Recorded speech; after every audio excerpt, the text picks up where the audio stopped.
Continuando agora, nós vamos falar sobre a parábola do administrador infiel ou do mordomo infiel, que está em Lucas 16, do capítulo 1 até o capítulo 12, né? Lá em Mateus, você pode encontrar no capítulo 6, versículo 24, só esse versículozinho falando sobre que só tem dois senhores, não se pode servir a Deus e a Mamon. Tá? Mas só esse versículo. Quem conta a parábola pra gente é Lucas, tá? No capítulo 16, versículo 1 ao 12. Eu vou ler então aqui na Bíblia das Mulheres para nós, né? A parábola do administrador infiel. Disse Jesus também aos discípulos: havia um homem rico que tinha um administrador, e esse lhe foi denunciado como quem estava defraudando seus bens. Então, mandando-o chamar, lhe disse: que é isso que eu ouço a teu respeito? Presta contas da tua administração, porque já não podes mais continuar nela. Disse o administrador consigo mesmo: que farei? Pois o meu senhor me tira a administração. Eu trabalhar na terra não posso, também mendigar tenho vergonha. Eu sei o que eu farei, para que, quando eu for demitido da administração, me recebam em suas casas. Tendo chamado cada um dos seus devedores do seu senhor, e disse assim ao primeiro: quanto deves ao meu patrão? Respondeu ele: 100 cados de azeite. Então disse: toma tua conta, assenta-te depressa e escreve 50. Depois perguntou outro: e tu, quanto deves? Respondeu ele: 100 coros de trigo. Disse-lhe: toma tua conta e escreve 80. E elogiou o Senhor, o administrador infiel, porque se houvera atiladamente, porque os filhos do mundo são mais hábeis na sua própria geração do que os filhos da luz. E eu vos recomendo das riquezas de origem iníqua, fazei amigos, para que quando aquelas vos faltarem, esses amigos vos recebam nos tabernáculos eternos. Quem é fiel no pouco, também é fiel no muito. E quem é injusto no pouco, também é injusto no muito. Se, pois, não vos tornartes fiéis na aplicação das riquezas de origem justa, quem vos confiará a verdadeira riqueza? Se ninguém pode... Aí ele continua. Ninguém pode servir, é o versículo 13. Ninguém pode servir a dois senhores, porque ou há de aborrecer de um, ou amar ao outro, ou se devotará a um e desprezará o outro. Não podeis servir a Deus e às riquezas. Muito bem. Então, vamos continuar aqui o nosso estudo, né? Vamos lá. Essa parábola, interpretada ao pé da letra, pode dar a entender que o mestre esteja apontando o roubo e a fraude como exemplos de conduta digno de ser imitados. Se você buscar um livro chamado do Haroldo Dutra, e o Verbo se fez parábolas, ele tem essa do administrador infiel extremamente muito bem explicado. Mas eu vou trazer só um pedacinho que ele explica, dizendo que naquela época era comum um homem que tivesse, um senhor que tivesse uma terra muito grande, ele alugar pequenos pedaços de terra para que as pessoas pudessem fazer a sua agricultura, e ele alugava. Vamos supor, ele chama lá de 100 barris, se é azeite que ele vai produzir, o outro trigo 100, sei lá, tem lá o que ele diz exatamente, né, de quantidade, né? Mas o que importa? Ele disse, eles tinham que pagar aqueles 100 combinado, né? Mesmo se tivesse tido chuva, inundação, e tivesse sido impossível eles lucrarem. Tem momentos, né, na natureza que acontece isso. Então, eles iam falar com o administrador, não com o senhor da terra. Porque o senhor da terra, ele pegava um homem, que seria o administrador, que entraria em contato com cada um deles, ia combinar, fazer um contrato assinado, né? E quando houvesse algum problema nesse sentido, os agricultores procuravam esse administrador, que é, né, o administrador aqui que a gente está falando dessa parábola, né? Agora, naquela época, quando você pegasse alguém que estivesse defraudando, né, ele era demitido e preso, né? Então, o dono da terra, o senhor, poderia, né, chamar polícia daquela época, não era a polícia, né? Mas poderia acusá-lo e ele iria ser preso. Mas ele não fez isso, ele apenas disse: me dá contas, quer dizer, me dá esse livro que você anota tudo das pessoas e você está demitido, certo? Isso, para o administrador infiel, ele já percebe que esse Senhor tem uma misericórdia com ele. Então ele usa desta misericórdia. Eu também vou ser misericordioso. Assim explica o Haroldo Dutra, né? Eu também vou usar da misericórdia para mostrar para ele que eu estou copiando ele. Então ele pega aquilo que as pessoas, os contratos que as pessoas tinham feito e falou: você está devendo 10? Marca aí 80. Você está devendo 100? Marca aí 50, de acordo com as situações. E até o Haroldo diz que ele não conseguiu falar com todos, né? Alguns ele já fez todo mundo vai dever tanto. 50, diminuiu, pronto, né? Por quê? Porque quando ele fosse demitido, ele pensou: eu não tenho capacidade de trabalhar, né, na agricultura, talvez ele fosse mais velho, ou talvez ele não tivesse condições físicas, ou não soubesse, e também ele não queria mendigar. Então ele pensou: se eu fizer isso, as pessoas vão ficar meus amigos, né, e vão me receber nas suas casas por um tempo, enquanto eu posso arrumar um outro emprego, né, ter algum lugar para ir, certo? Então Haroldo dá essa explicação muito bem detalhada com os estudos que ele fez, né, através das pesquisas, das histórias lá no passado. Então, voltando aqui, só para a gente conversou sobre isso, agora nós vamos voltar pro Rodolfo Galigares, né, nas Parábolas Evangélicas, na página 103. Então ele diz: o rico proprietário é Deus, o administrador infiel é a humanidade e a fazenda é o planeta. Muito bem. Os bens que nos foram dados a administrar é tudo de material. É uma riqueza iníqua, injusta, porque não são nossas, porque não prevalecem para outra vida. Olha que interessante, né? Caibar Schutel fala propriedades, fortuna, posição social, né? A família, o nosso corpo, inclusive o nosso corpo, né? Não são nossos, porque ficarão aqui, a gente não leva quando a gente desencarna, né? Ficam à nossa disposição a fim de serem usados para benefício geral, mas na realidade não nos pertence. A nossa infidelidade, ou seja, nós estamos usando uma riqueza iníqua, é uma riqueza que não é nossa. Porque o que a gente vai levar daqui quando a gente desencarnar são as coisas que a gente vai levar no espírito. As coisas físicas e bens materiais, eles são iníquos porque não são nossos, vão aqui ficar, né?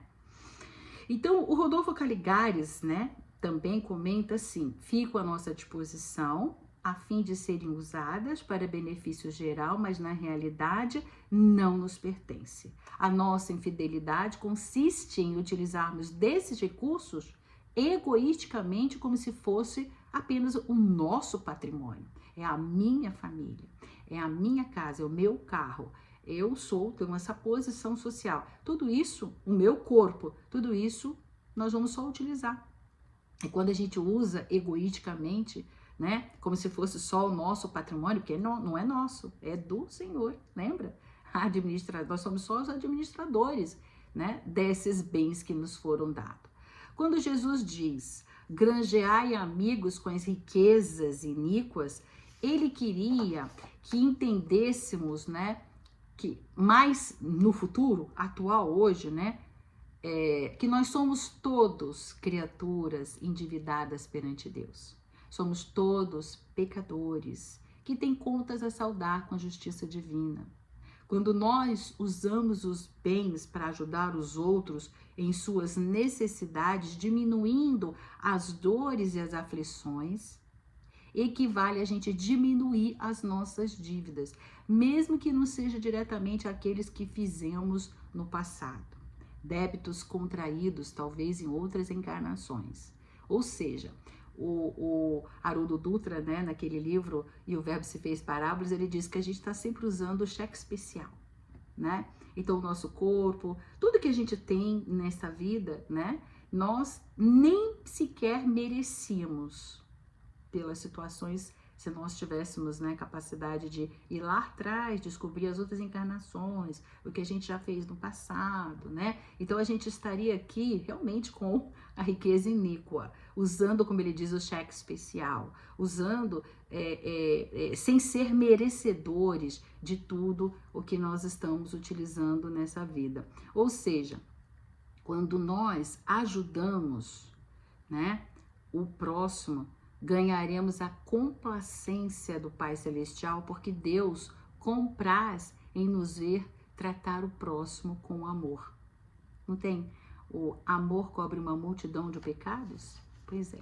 O mordomo infiel, ele foi descoberto na prática de atos de desonestidade. Ele cobrava a mais, assim como Zaqueu, né? Quem fala é o Paulo Alves Godoy, ele fez essa comparação nas maravilhosas parábolas de Jesus. E aí ele diz, assim como Zaqueu, ele também roubava, né? E ele resolve pôr um fim em seu erro, mesmo sem saber dos reflexos no mundo espiritual. Zaqueu, lembra? Decidiu espontaneamente repartir com os pobres a sua fortuna e ainda retribuir 4 vezes as pessoas que ele havia espoliado.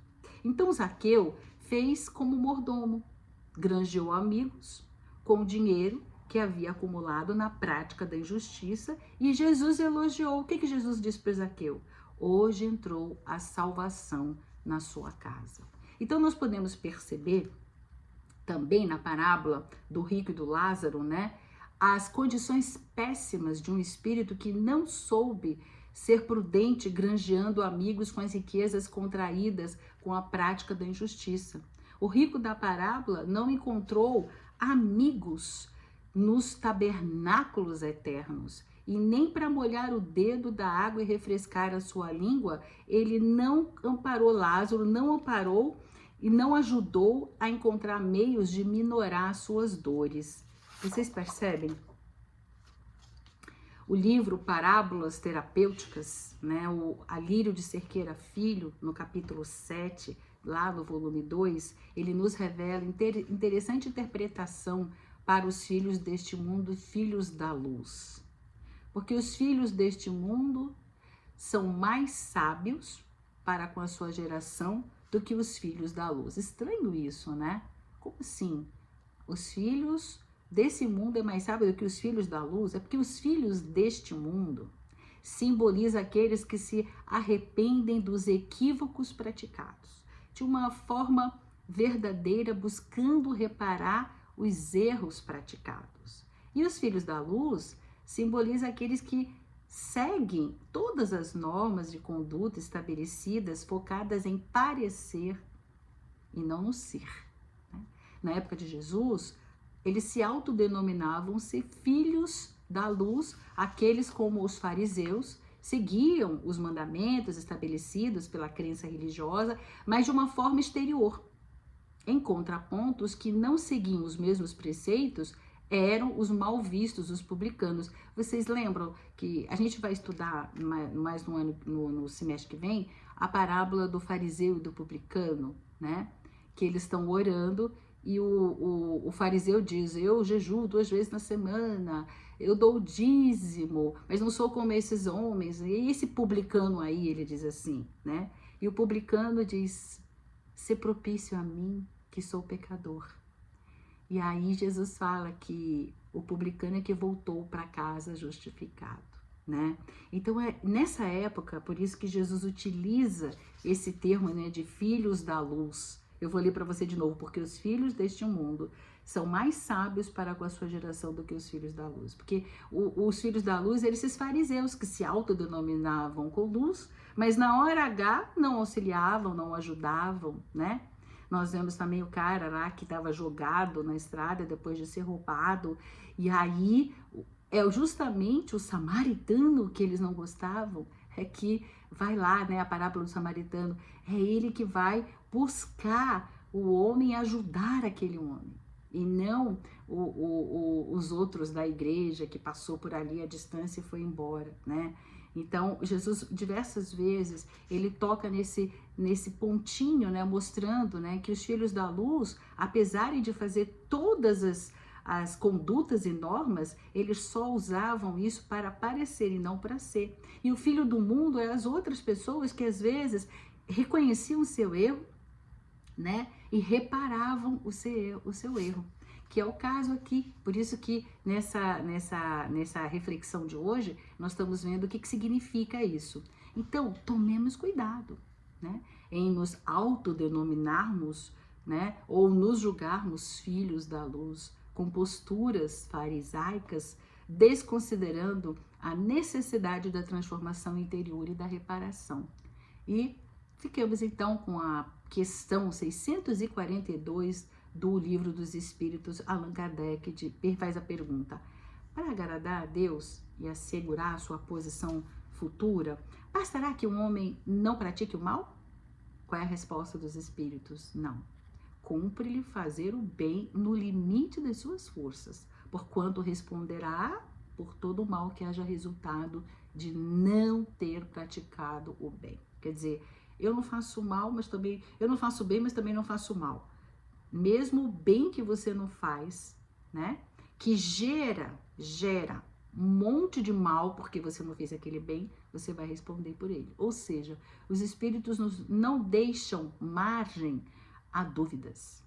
Quando fazemos o mal deliberadamente, esse mal deve ser reparado, bem como todas as suas consequências. Da mesma forma, vamos responder por todo o mal que advier de o não termos praticado, ou seja, vai requerer de nós jornada dupla de trabalho até a reparação. E aí o outro pedacinho dessa parábola que diz assim: pois se nas riquezas injustas não fosses fiéis, quem vos confiará as verdadeiras? E se no alheio não foste fiéis, quem vos dará o que é vosso?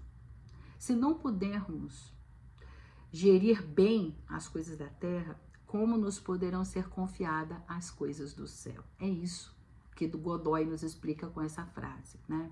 Na Bíblia, na carta 1 de Coríntios, né, que Paulo escreve a Coríntios, no capítulo 4, versículo 2, ele nos explica isso, né?